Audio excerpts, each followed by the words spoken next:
All right, thank you. Thank you for the introduction. It's wonderful to be here. Again, my name is Bob Crockett. I'm a co-founder at HaptX. I've been with the company for 12 years now, and I'm delighted to speak to you today. I want to keep this informal. We'll have time for questions. And what I intend to do in this presentation is about half origin story and half a peek into how we do product development. And what I really hope comes out of this presentation, the takeaway for you all, is that it stimulates you to come on down to our booth and continue the conversation, because that really is the theme of this presentation, how important the feedback is from the people that we work with. It's been a long road to get to where we are now, and we have to be very judicious and very careful about what we focus on. And so that sort of interaction, that sort of dialogue, these sort of long-term relationships are very much a part of that process. So let's start with the beginning. It was 2012, so 10 years ago, that a 20-year-old college dropout named Jake Rubin came to me and asked me to help him with a little technology project. And then he painted a vision, and this is a representation of that vision, where, you know, theoretically, if you have a VR headset with a wide enough field of view and high enough pixel rate, you really can be so immersed that you lose the distinction between the real world and the virtual world. But that leaves out the rest of your body. So if you extend that concept of pixelating your entire body and being able to provide the right tactile responses and thermal input to all across your body, and if you're able to provide the right forces and torques to each of your degrees of freedom, each of your joints, then at least in theory, there should be a machine that you could create, that you strap yourself into, where the distinction between the real world and the virtual world disappears. This is what a 20-year-old came to me and asked me to just help him build as a project. And you can imagine that I didn't hang up on him. I spent a couple of months working with Jake on this idea. And it was really interesting. First of all, I learned that Jake is not your average 20-year-old. He had done an unhealthy amount of research about what had come before and what was possible and what could be done. I also was playing a game with myself of trying to prove to myself that it couldn't be done. And within 3 months, I had not been able to prove to myself that it couldn't be done, so we just went ahead and did it. And that's where we started. We started with this idea of a full-body, fully immersive haptic system.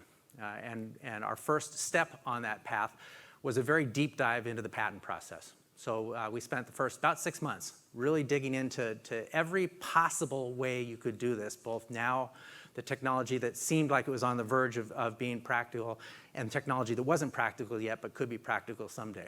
And the result of this very deep dive was about a 150-page patent application that we put in. It's an omnibus patent that we're still doing continuations for. It really served as the foundation for everything we do.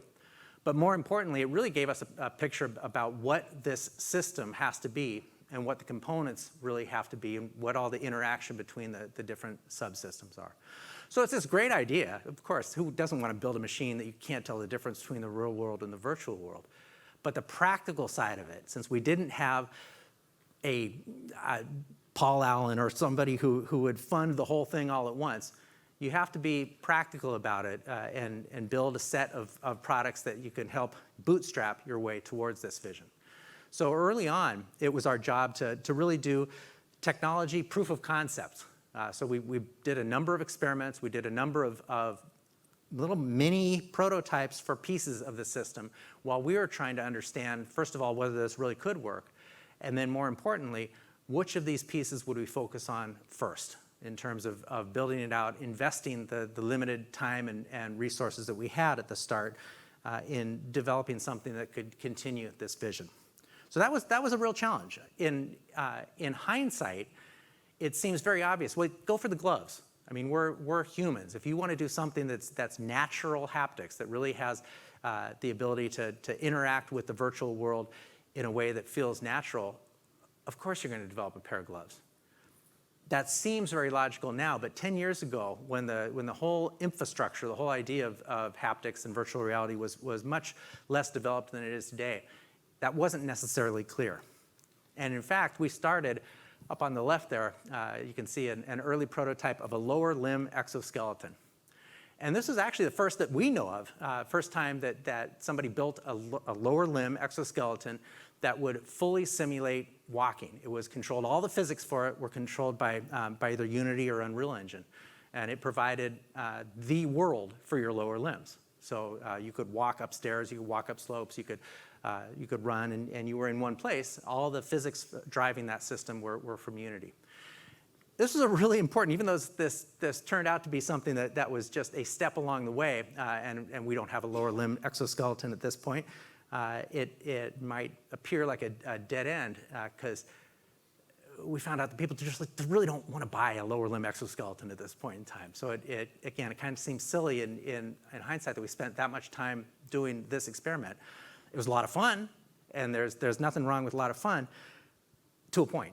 We have to, again, when you have limited resources as a startup company, you have to balance the need to really move forward with the technology, especially with a compelling technology, and balance that with what can you really afford to do, and where is this leading you to in terms of something that's practical, that people will want to pay for.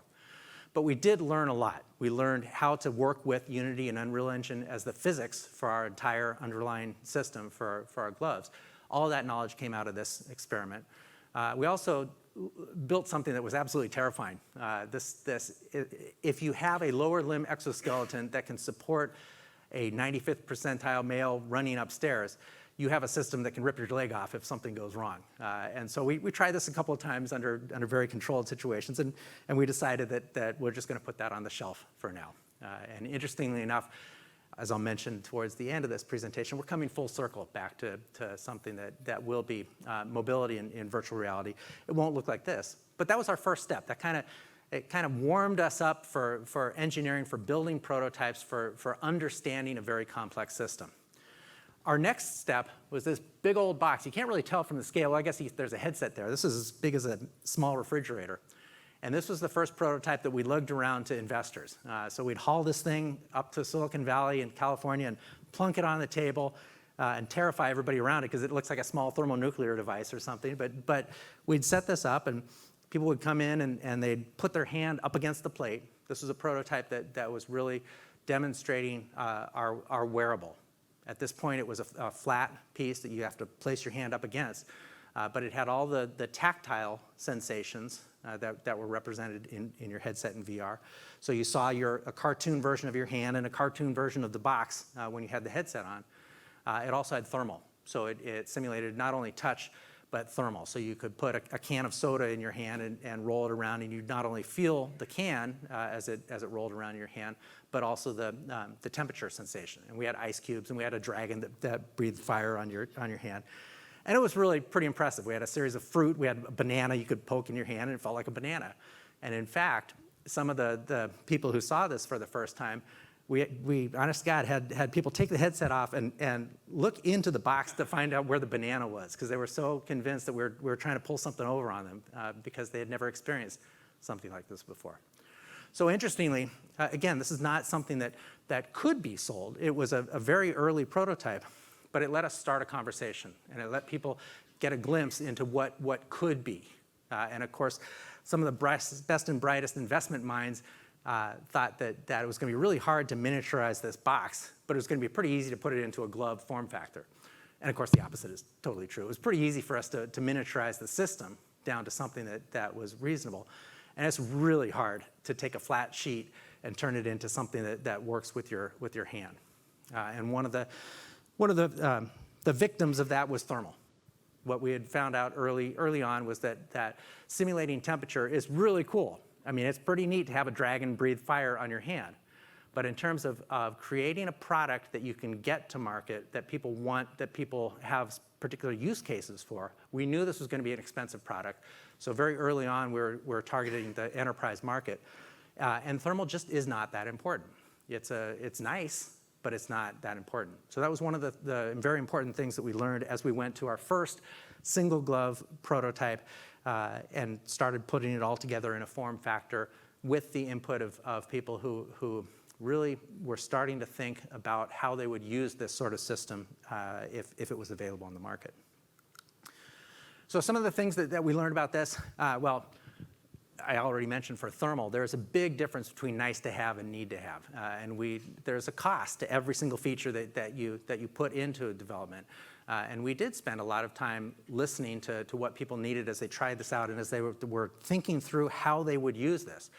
These were the research directors for big companies, for example, and we would go in to have a first meeting with them, and they'd pull out a drawer full of haptic devices and say, look, I've tried everything out there. It doesn't do what we want it to do. This is all junk. If what you are saying is true, then we can have a conversation. And this was very early on, so we didn't have what they needed, but we had something that they could see could be what they needed.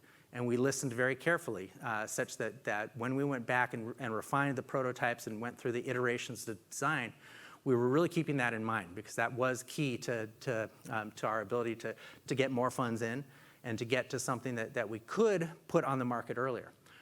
Your brain is your best friend, or our best friend at least, or your worst critic. Meaning that if you do the biomedical, I'm a biomedical professor, and if you do the biomedical research, there's a 2-point threshold that has very good data on it, which should tell you exactly what the pixel size is for touch.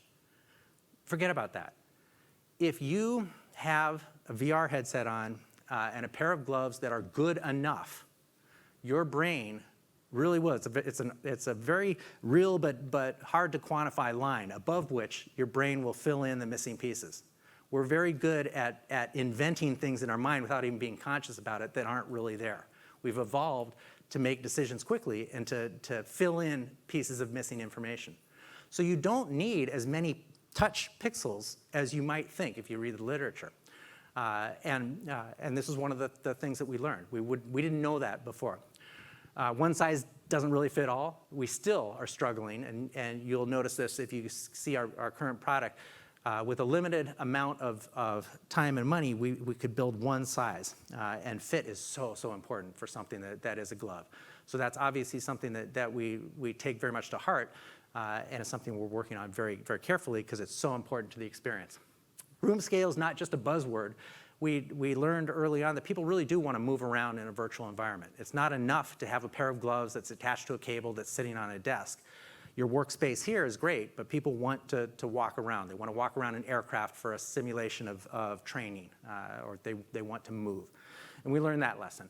I'll skip ahead just because the bottom one is so important. Long-term relationships are key to our success. So some of the people that we were interacting with about 10 years ago, 5 years ago, are still our best friends and our most important, not only customers, but co-developers, because they've been with us this whole journey, have been trying out things that we've been doing, and most importantly, have been giving us really good feedback.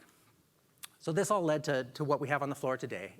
We call it the DK2. That's our last in the line of development kits. We're building a limited number of them, and again, the intention is not for us to make money off of these. They're expensive. These are not inexpensive devices. But what they're intended to do is get them out into the wild. We have a couple of hundred of them out there, mostly in larger companies that are developing their use cases for it. Because this sort of getting this sort of technology of natural haptics into a business process, even if the product is ready, it takes years. So this is a very long cycle time for people to be able to understand how to integrate this sort of product into their own workflow. And having the DK2, we've had it out for about 18 months now, has been a very, very important part in that. And again, we've learned a lot of lessons about what natural haptics means to enterprise customers, what's really important and what's not so important. And so, this is the sort of feedback that we're at right now. I think that the DK2 has done what it needs to do, and I encourage you to come try it out. And be amazed by it if you are, because it's the first time that you really experience this sort of thing. But then also be critical of where it's going, because it is a development kit. It's a piece of a longer term puzzle, and I will give you a little secret information that just keep your eyes open. We have a product cycle time that's somewhere on the order of a year and a half, and it's been about that long. So keep your eyes open for the next week or so when we're going to introduce something that's a little bit further along the step. But I encourage you to take a look at the product and give us feedback about it. We've learned things about what's really, really important. And as an example, mobility is important. Wireless mobility is very, very important. The ability to not have a tether, have a cable. I already mentioned size. Things that have a not only reduced cost, everybody wants lower cost, but flexible ownership models where it's a combination of a product, perhaps the glove, and a service, which includes a recurring little bit of hand-holding for this technology because it is newer technology. And where we're going from now, this is kind of a pedantic slide. I apologize. I'm a college professor. I teach a class in entrepreneurship. I use this as an example because this is a snapshot of a work in process. It's really exciting to think about. We don't know what the future is. I showed you that starting screen that painted a very, very vivid picture of something in the future. Gloves are not the end. That's not our DNA. They're a step along the path to something that leads to a much larger system. But I'll come back to the hypothesis of this whole thing is that you have to be very, very mindful of where you put your resources as a startup company, and especially a startup company involved in hardware, and especially a startup company involved in hardware in a new industry. Just because you can build something, and just because it might be a lot of fun to build something, doesn't mean that you should. And we are continually evaluating the sort of things that we can do. We can we can improve the gloves, certainly. We can detune the gloves and try to hit a lower price point. We can develop an exoskeleton that provides the force feedback to the upper body. Gloves can't alone, on their own, simulate weight or support you against something. So this idea of a workstation. We have a lot of work in telerobotics. If you're interested, go search us and you'll find Jeff Bezos controlling a big telerobotic system with our gloves. There's a really interesting potential market there. So all of these rows are possible directions we can go. All the columns are possible markets that we can interact with. And you can't do everything well. So that's kind of where we are right now is we know who we are, and we kind of know what this matrix looks like to us.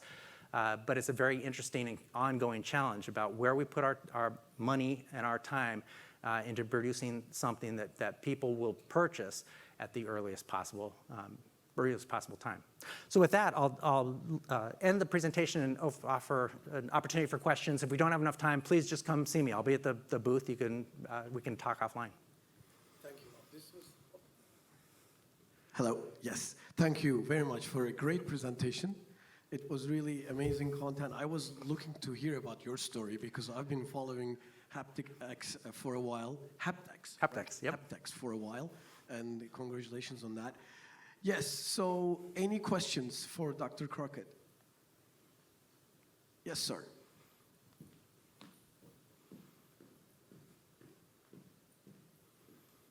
Hi, Mario from Palfinger. You had a few keywords on your slides, but what are the actual use cases?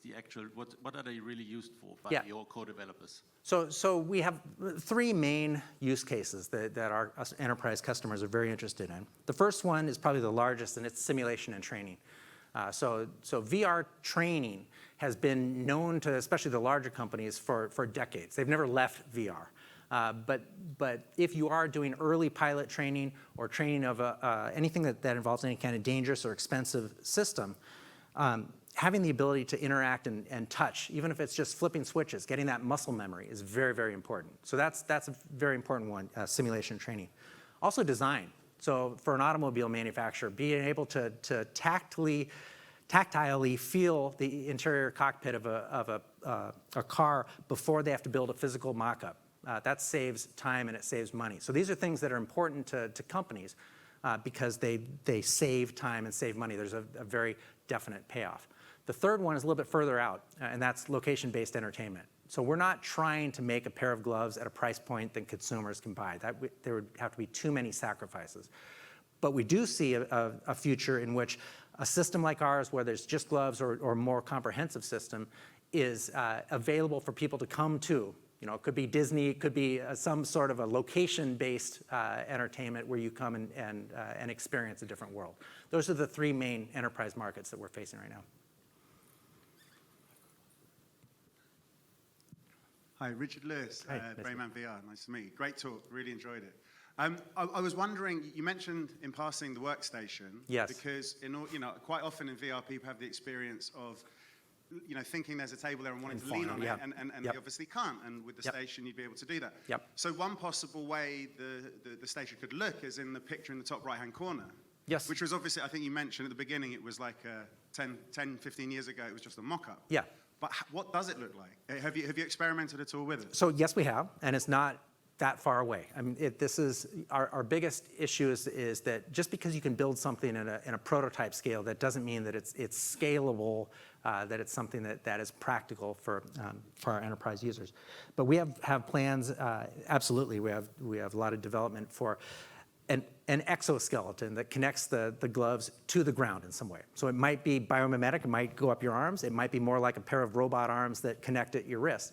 But it's important to provide that chain down to ground so it can actually pull your hands down to simulate something heavy, or it can support you as you lean up against it. That's a big system, and that's why it's a station. It's not something you're going to move around with. Could it be hinged from above? It could, yep. Yep.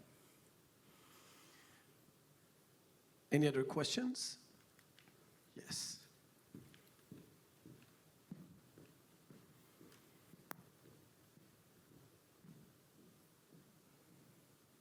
Hi, yes. Hello. So I'm very interested in also getting into haptics or locomotion methods, and for that you really need a team at some point, because you can't be good at software and the hardware That's and right. everything at once. That's right, yep. So how did you go about finding people to work on this without having a prototype at first? Yeah, no, that's a great question. And we started very small. We started with part-time students from my university who were paid employees. And so we were fortunate to have a pool of talented people who didn't know what couldn't be done, so they just did it. And that's some of the benefit of students. That only lasts a certain amount of time. That's good for getting early prototypes up. Our professional workforce, we're up to about 35 people now. And honestly, we do have an advantage that it's interesting. It's things that people haven't seen. So when we offer job opportunities, we usually get a pretty good pool of people who are, even though they don't know that we're going to make it, they want to give it a try because it's neat. And so that's an advantage. We take advantage of that. Yes. I think you're doing it on purpose so that you want me to lose weight, right?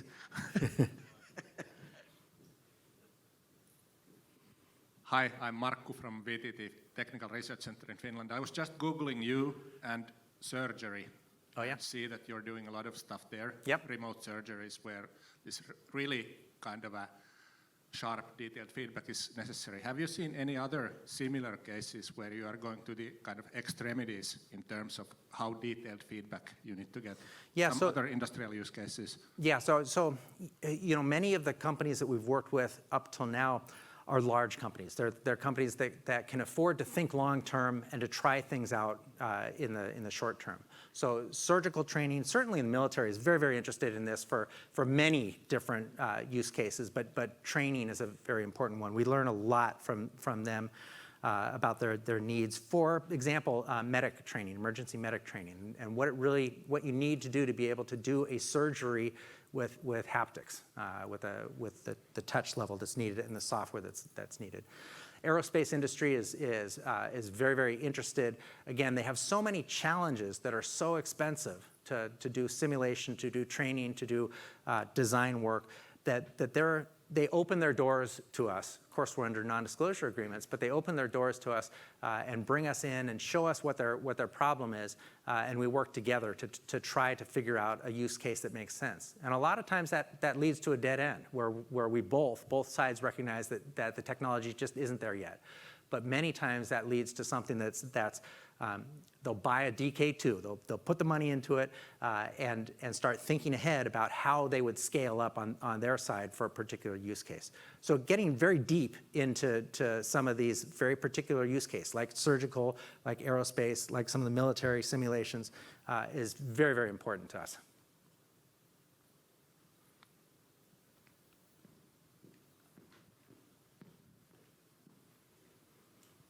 Thank you.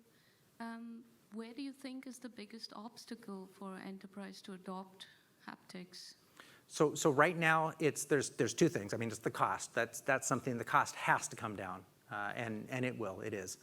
But also, it's just new. And so the whole mindset of doing this sort of training, the concept of training in VR is not new at all. We have never had to sell anybody on the promise of VR training. They have known, our customers have known how impactful VR training and simulation could be. They're also painfully aware of the limitations of not being able to interact with things.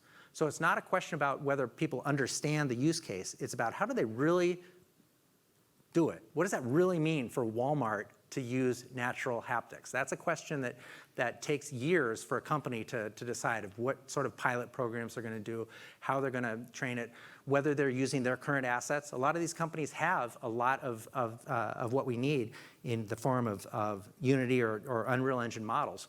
So they're not starting from scratch. But figuring out which way to go to try this system out is one of the biggest barriers. So it takes a champion on the inside of these companies, somebody who sees the future for their company and is willing to talk to upper management to say, let's give this a flyer. Let's try and see what happens. Yeah, and that's mostly cost, like you're saying, right? And what is the cost of that? It's very expensive. Okay. Yeah. But again, I'll remind you, very expensive is the practicality of now. Very soon, you'll see a completely different ballgame that incorporates much of this that we learned, and is a little bit more, is intended to be a much wider spread product. Gotcha. Yes. Hello. Hi. I am Jose Varela from Entity Data, and I wanted to follow up on the question not only from the adoption perspective, but more from the entrepreneurial and business viability of a company that is trying to solve this challenge the way you're doing it. Because as you mentioned, the challenge is very hard to solve. Yes. It's a hardware part of the problem that you are trying to solve, which is even harder than the software. Yep. And some people say if you try to, if you think it's difficult to solve a problem and create a product, try selling it. Yeah. That's the real complicated part for us, the builders or the makers. Yep.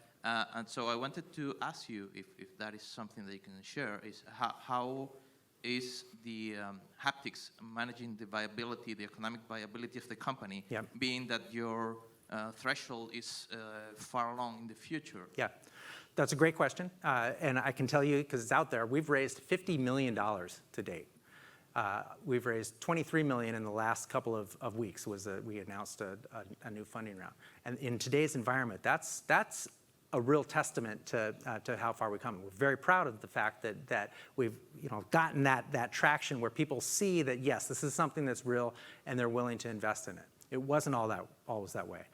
Until you have hardware that you can demonstrate, until you really can have a conversation that's not just that picture that I showed up front and a 20-year-old kid and an old college professor, you need something concrete to be able to get people excited about it. Our early funding, in the world of entrepreneurship, they call it the triple F round. Early on, it's friends, family, and fools who will invest in you. In our particular case, the triple F was friends, family, and fans. It was people who knew that this was a crazy idea, but were willing to put a couple of bucks in, again, on a flyer, because they were just genuinely excited by the opportunity. So you do have to have that sort of passion behind it. You do have to have prototypes. You do have to have a very clear vision of what the interim stages are along the way, where you can make money off of a pair of gloves, before you make money off of a workstation, before you make money off of a full body, full mobility system. That's a very hard problem.